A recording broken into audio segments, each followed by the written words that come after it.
আসসালামু আলাইকুম রহমতুল্লাহ। আজকে আপনাদের শোনাবো নামাজ না পড়ার শাস্তি কতটা ভয়ঙ্কর। হুজুর সাল্লাল্লাহু আলাইহি ওয়াসাল্লাম বলেন, যে ব্যক্তি নামাজ কাজা করে, যদিও উহা পরে পড়িয়া নেয়, তথাপি সময় মতো নামাজ না পড়ার কারণে সে এক হুকবা পরিমাণ জাহান্নামে জ্বলিবে।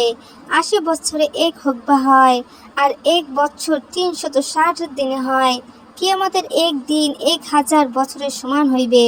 এই হিসাবে এক হুকবার পরিমাণ হইল ২,৮৮,০০,০০০ বছর। হুজুর সাল্লাল্লাহু আলাইহি ওয়াসাল্লাম বলেন যে, আল্লাহ তাআলা ফরমাইছেন, আমি আপনার উম্মতের উপর ৫ ওয়াক্ত নামাজ ফরজ করিয়াছি এবং প্রতিজ্ঞা করিয়াছি যে, যে ব্যক্তি এই ৫ ওয়াক্ত নামাজ সময় মতো গুরুত্ব সহকারে আদায় করিবে, আমি তাহাকে নিজ দায়িত্বে জান্নাতে প্রবেশ করাইব। আর যে ব্যক্তি গুরুত্ব সহকারে এই নামাজসমূহ আদায় করিবে না, তাহার ব্যাপারে আমার কোনো দায়িত্ব নাই।